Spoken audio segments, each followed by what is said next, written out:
Spooky season has officially begun. Hello everybody and welcome back to the channel. My name is Bree and this is 4 Paws in a Book. A few weeks ago, I made a video where I set my TBR for the seasonal spooky challenge that was created by Cassidy over at Covers with Cassidy. And today we're going to be reading some of the books on that TBR. Look at me setting a TBR and then sticking to it. What a concept. This challenge has 8 main prompts, 8 sub prompts. I have 10 books on this. It's fine. And that's just because some of the cover prompts I wasn't able to get with the main 8. So we have 10, which means that I'm going to do 2 vlogs with 5 books each. And in this vlog, we're going to read the first 5. So I'm going to be starting out with The September House by Carissa Orlando. I just feel like this is such a good way to get into the spooky season. It feels very fall. It is September still. So I'm going to start here. I have very high expectations about this one. I think I'm going to love it. I think I'm gonna love it. It feels very much like the show Ghost, which is one of my favorite shows. So I think I'm gonna love this. This is going to fulfill the haunted house setting as well as the new author. This is a debut author, so obviously not one that I've read from before. I'm also going to be reading You're Not Supposed to Die Tonight by Kaylin Bayron. This is her horror debut. She has written YA fantasy in the past. I actually haven't read from her either. So this is gonna be a new adventure all around. This takes place at a summer camp, so it's going to be fulfilling the summer camp setting as well as the YA. Oh, and both of these will also do cover prompts. This will fulfill window on the cover, and this will fulfill animal on the cover. If you look, there is an owl up in the corner. So those will fulfill the cover prompts. I will also be reading Dead Lake by Darcy Coates. I have 2 Darcy Coates books on this list, and so I wanted to split them up across vlogs so I, wasn't bombarding you with my favorite horror author. This is one of her novellas. It is one of her older titles, and it's about a woman who goes to her uncle's cabin, I believe, and then there's someone stalking her.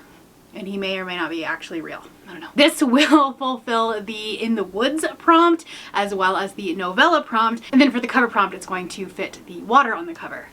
There's a lot of water there. I'm also going to be reading Home is Where the Bodies Are by Geneva Rose. This is the slip cover for the Barnes & Noble exclusive edition, which I am very excited to have. This is about siblings that go home after their mother passes away and they uncover some very dark family secrets. This will cover the small town setting as well as the new release. This is a 2024 release, and it will also cover tech on the cover. Obviously there's like a TV on this one, but then it's also like a VHS tag. Is it very old tech? Yes, but it's tech nonetheless. And then I will be reading The Luminous Dead by Caitlin Starling.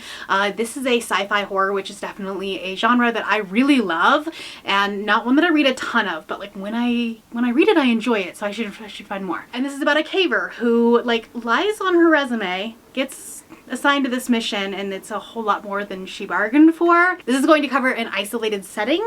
Obviously a cave is pretty isolated, and it will also be the book that I didn't buy. I'll be using Everand to listen to this on audio. And then for the cover prompt, it is hands on the cover. It's like the caver hand. I don't know what this is, but there we go. All right, so those are the books I'm going to be reading. This was a very, very long introduction. Let's get into the vlog portion and see what I thought. Hello. I am 50% of the way through The September House by Carissa Orlando. And I know that a lot of people had said that this was going to be a Brie book, that this was going to be a book that I was going to love. And they're right, okay? I'm having such a good time with this book. This book is one of those things that is just bingeable, right? I have listened to this. I listened to quite a bit of it yesterday and then a little bit of it today at work. I had less time to listen to an audiobook today just because of the things that were going on at work. We had not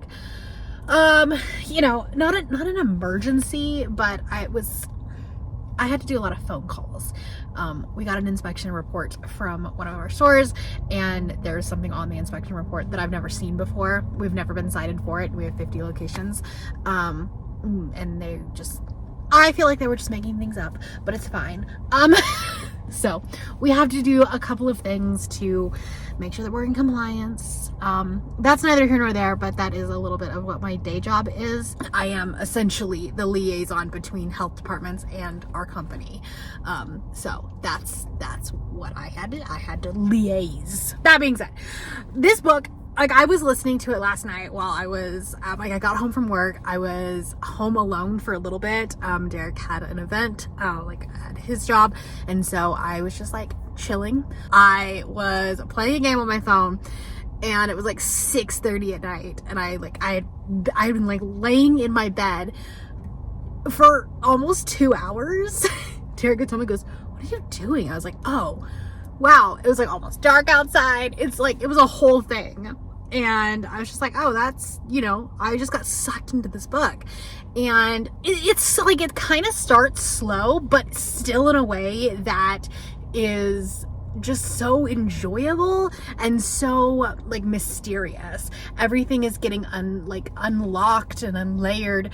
Unlayered, that's not a word, you know what I mean. There was nothing like dramatic that happens at the beginning. There's nothing that you know, shocks you or anything like that, but it's just in a way of, like, first off, the main character is so relatable in the sense of, like, her family. She grew up in a place where she never really had a home.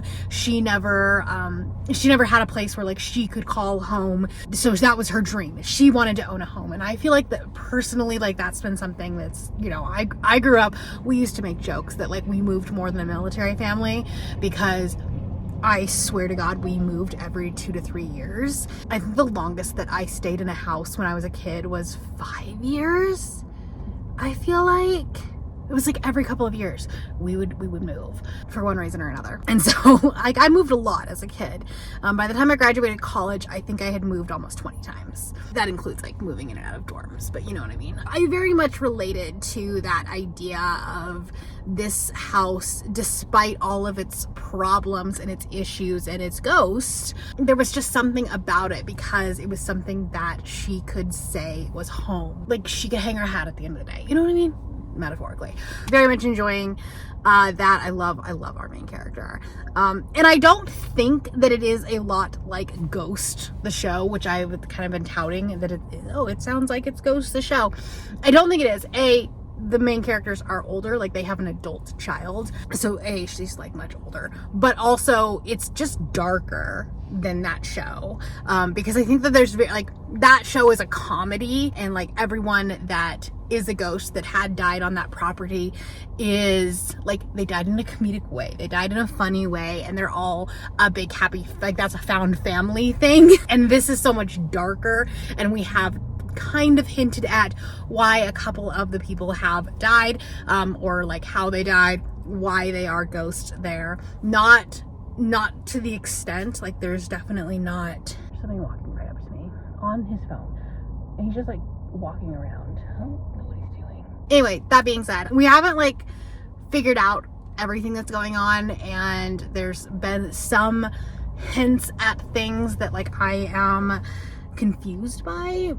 And I think a lot of times with horrors and thrillers, your brain tends to try to come up with the answer to the story before it's revealed. And that's just, like, something that is part of that genre. I guess more so with thrillers than horrors, but even to that extent, you still kind of, like, want to figure out what's going on. And I think with this one, I'm just finding that I just want to be there for the ride. I don't necessarily want to know what's going on right now. I want to eventually be told, but I don't want to ruin my experience of reading this by trying to figure it out, if that makes any sense. So I think this was a perfect way to kick off this vlog, a perfect way to kick off the spooky reading season, because it's not a horror in terms of, like, it being a slasher or it being just, like, overly dark, but it is a little haunting. So I'm gonna finish it up and I will come back to you with my final thoughts. Hello, I have finished The September House by Carissa Orlando. I finished this last night and it was so good. I'm giving it 4.5 stars. I don't think it's quite 5 stars. I actually kind of started getting lost once we got to the end. And I think it's just because it happened so fast. And it was like, we thought it was one thing and then it wasn't. And I think it did a really smart thing in that you never really knew until the very end if this was a horror. And I've talked about how I don't like that sometimes. I think authors can do it well.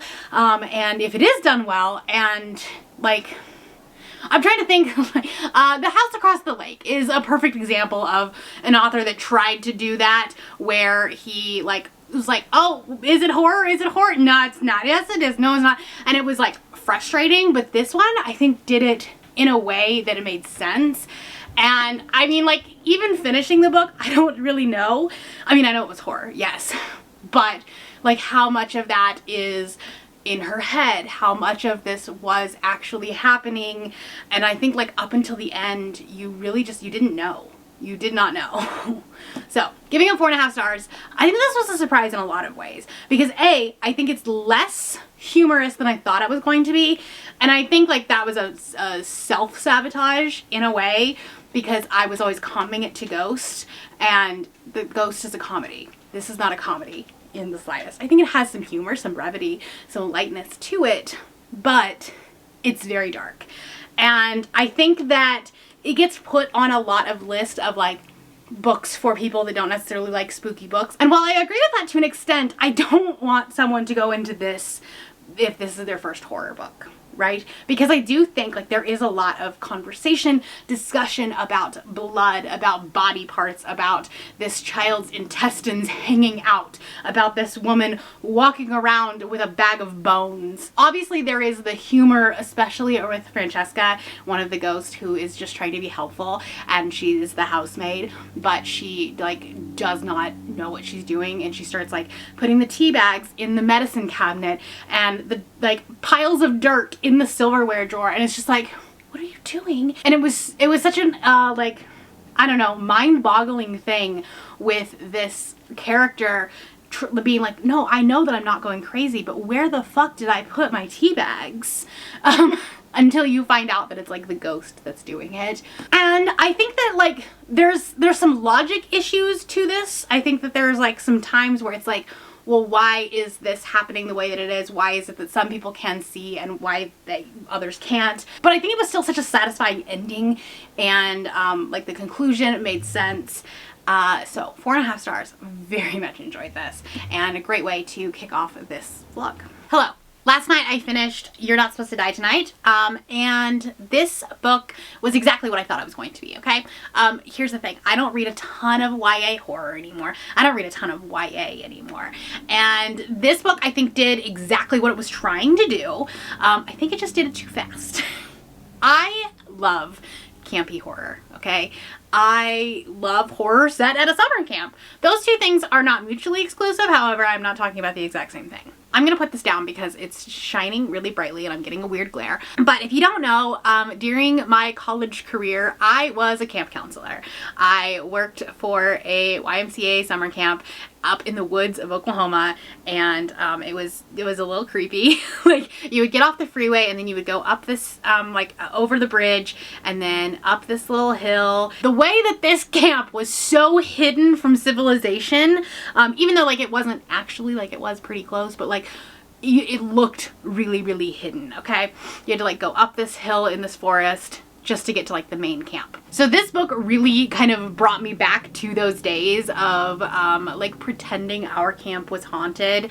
Obviously our camp was not actually haunted, although we did have stories about several different ghosts. We had one in the kitchen, we had one in one of the cabins, because it was like, we had these tiny little cabins everywhere, and you had like, I think it was like 8 beds in each one, and they were just kind of like all sprinkled around. And then there was this one cabin that like was up a hill, like you had to hike it. When you were assigned that cabin as a counselor, it was like so aggravating because you knew for the next week you were like hiking back to your cabin, and it was like, do not forget anything in your cabin because we're not coming back here until the afternoon. We're not doing that. So anyways, so there was a ghost in that cabin. And then there was one in our kitchen, and then there was one at the archery range. So the beginning of this book really kind of gave me those summer campy feels. When we would do weekend activities at our camp, in the evening we were not in charge of children, and so the counselors would like go off and do their own thing, and we would play pranks, and we would like pull, like, it was a fun time. Okay, listen, we were all in college. But the beginning of this book very much felt like that, those vibes, and it reminded me of camp, and I loved that. Obviously this book has a lot to do with like this activity of this like haunted camp of these actors coming in and scaring the people. Like, people are paying to be scared. What I think this book failed to do was let us sit with some of the reveals. This book is 230 pages. Very, very short. And because of that, the book felt, especially like I'd say in the last third, it felt so rushed. It felt like we were on breakneck speed. Like the author was just like trying to make sure that she hit all of the plot points, but really like did not let us breathe. And I do think that that's kind of a trend in YA horror. I want to be able to sit with some of the reveals. I want to feel the tension, but when we are moving from one thing to the next so quickly, we weren't able to really even like see the stakes of what we just found out before we moved on to our next big thing. I'm giving this 3.5 stars. I still liked it. I still enjoyed it. I think it did what it was supposed to do. And I think for the right audience, it's going to be a really big hit. So by me talking about all of these critiques, I don't want you to think that like I didn't like the book. I did like the book. I think it did exactly what it needed to do. And I think it was a fun time. However, I think it's really interesting because Kaylin's fantasy books, I read one of hers and I have heard critiques of her others that they feel overwritten, that they are too long, and I'm wondering if she took that criticism from previous books or someone told her like your books are too long, and then she like tried to pare it down a little bit too much in this one. So that's my only thoughts. Still liked it. Let's move on to our next book. All right. It's too hot in here to have my lights on, so it's gonna be dark, but I finished Dead Like by Darcy Coates. I'm giving this 3 stars. It was fine. I think that had it been a full-length novel, it would have been great because it was like starting to play with the atmospheric elements of it, and starting to play with the tension. However, in 150 pages, it's really hard to like be scared with a character because, you know, it's like we just kind of touched the creepy elements to it, right? We touched the, like, you know, we would start getting a little bit scary, but then it would like back off and go to something else. And so it was like, it was fine. I think that with the exception of the Fulcroft Ghost, which I do think is like a little bit longer than this one, I prefer Darcy's bigger books, just because you can really like get into the character, and like the two things that Darcy does so well are characters and world building. Wow, my computer is like, my screensaver just went on and I went super pink. Hold on. Okay, that's better. So anyways, 3 stars. It was fine. It's not my favorite Darcy, but that's okay. I feel like I know, or I am starting to learn what I love in Darcy books, and I don't think those are like the super short ones. I think Fulcroft Ghost might have been an anomaly. Maybe. I don't know. It also is one of her older books, so like that could be it too. Because I have liked her short story stuff, at least, what is it called? Quarter to Midnight. I did like this one, or at least some of them. Obviously, like some of them were too short. And maybe there's something that where it's the difference between a short story where you only have 20 pages to really make an impact, and like 150 seems like a lot for that. I don't know. And it's like this weird Goldilocks zone, reverse Goldilocks, I don't know, where the longer books are fantastic because you really can get into the mind of the character and the atmosphere is just, it's a vibe. Or when you have something super short where you have to make an impact super quick, and this like middle ground is it lagged a little bit. Does that make sense? I don't know what I'm trying to say. The next book that I'm going to be reading is Home is Where the Bodies Are by Geneva Rose. Here we go. Slipcover. I am 20% of the way through this, having a fantastic time. I don't think it's, I do think it's more thriller than horror. I thought it was horror, but I do think it's more thriller, at least so far. And it's basically these kids are coming back to their childhood home after their mother dies to kind of sort out the estate. They find a VHS tape because their mom documented everything, as every mom in the 90s did. They accidentally left it running when the dad like walked in, and it's like, oh, this was an accident, but there was like a body of a girl that had gone missing, and like they were like, oh, your dad you know, might have killed her. And her mom's dying wishes, like there was one of the daughters was there at the deathbed of the mother, and she said, your dad didn't disappear, don't trust. And then she died. And so now she's like trying to figure out like, who am I not supposed to trust? Am I not supposed to trust my dad? Am I not supposed to trust the people that said that he died, that the dad died, or just left the family? Who am I not supposed to trust? Because there's a lot of people and there's a lot of different opinions here. Having a fantastic time with this one. So that's good. I read another book from Geneva Rose. One of Us is Dead, I believe is the title.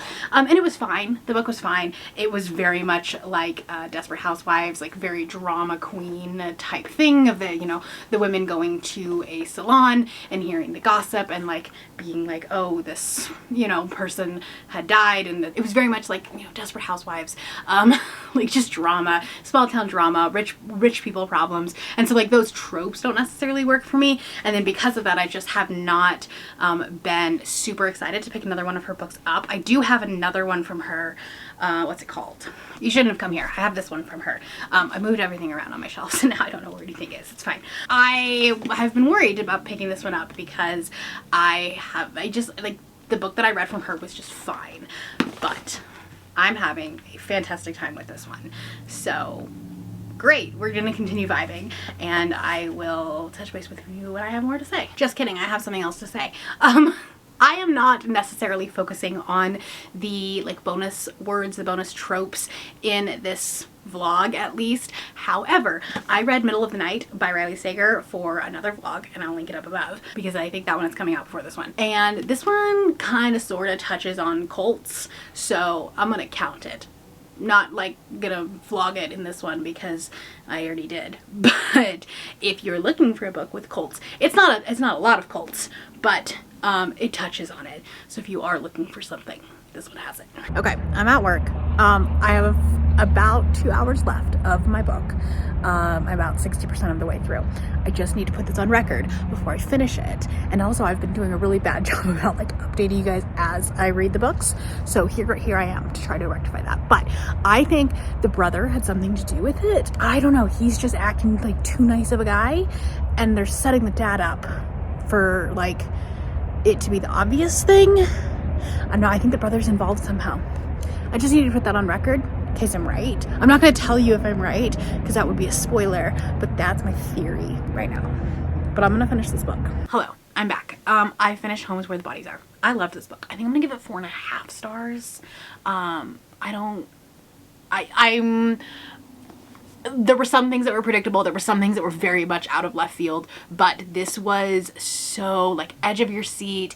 There was a weird family drama. Like the siblings are all kind of at each other's throats. And it was so interesting just to see like how everything was like, we were uncovering things and like everybody knew something. They knew a little bit of something.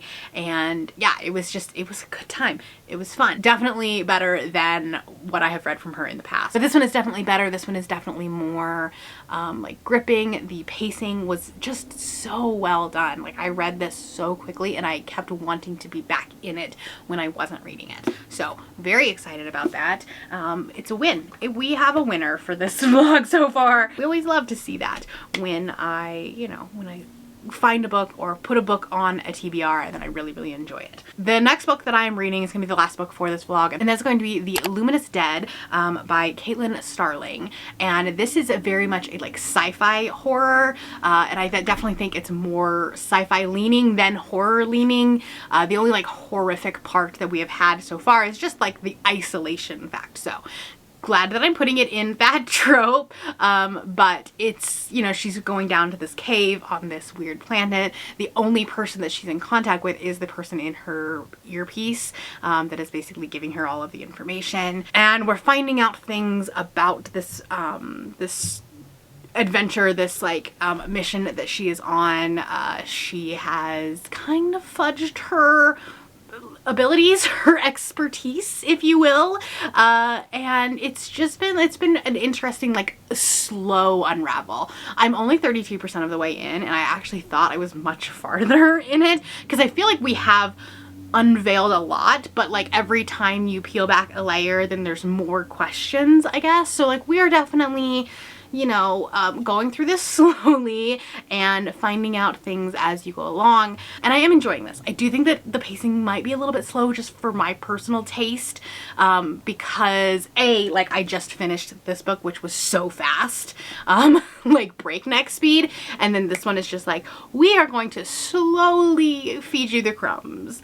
And I'm hoping that as we continue on in the book, it will get faster, I guess. Like I just need more of it. But I just got to the point where we are seeing these transcripts of previous missions and also the transcript of the original mission, and what went south, and like basically why we're starting to find out why she's actually being sent down to this cave, or our main character is being sent down to this cave. And so that is exciting, and I hope that we get more information, but it just feels like we've done a lot for it only to be 32%, but also like what does that mean in terms of what's to come, essentially? I don't know. Curious to see how that all works out, and I'm intrigued. I'm not saying that like it's gonna be a favorite of mine. It feels very much like, almost like Ghost Station by S.A. Barnes, which I read last month, or month before, in July. I read it in July. It kind of has like that same feel to it. So, you know, I didn't hate that one. I ended up giving that one, I think, 3.5 stars. And that's kind of what this one feels like at this point too, but obviously very early on. I will come back to you when I have some more information. Hi, I'm gonna do my outro here because I have been in my office all day long, and it's so hot in there. So I wanted to come out and, chat with you because I finished my last book for this vlog. I finished The Luminous Dead. I am giving this 4 stars. I actually really liked this. I think it has a very similar premise to Ghost Station, or at least a very similar vibe to it. Obviously, very different story because one's in space, one's in a cave, but it still has like a similar vibe to it. Very isolating, very much like where the character thinks they know what's going on, but then it definitely is not what was actually going on. I also kind of actually enjoyed, it's not a romance. You have these like, I don't know, these cute moments, these little flirtations between M and Gyre. I keep thinking of Ashes of the Sun when I think of Gyre, but like very different book. And I think that the thing that isolation horror does so well, specifically when you put in a sci-fi element, is that you really get to play with how your brain perceives things, and the things that, it becomes like a survival horror, right? It becomes this story of survival, of like, you know, your brain running out of oxygen, her getting stuck in the suit, that kind of thing. So anyways, I gave it 4 stars. I very much enjoyed it. That being said, that's the vlog. That's the first half of the seasonal spooky challenge. This is what our board looks like right now. We still have a long ways to go. I think I have 5 or 6 more books that I need to read. I think I can do it. Listen, the goal is Halloween. We still have over a month to do this. I got this. I have big plans in October for reading, and I just hope that I can do it.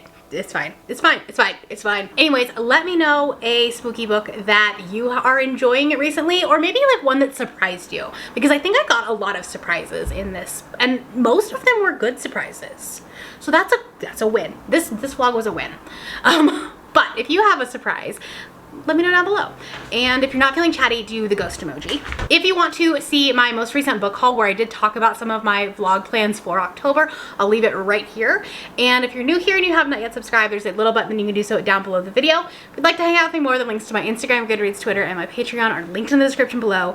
Thank you for watching, and I will see you next time. Bye!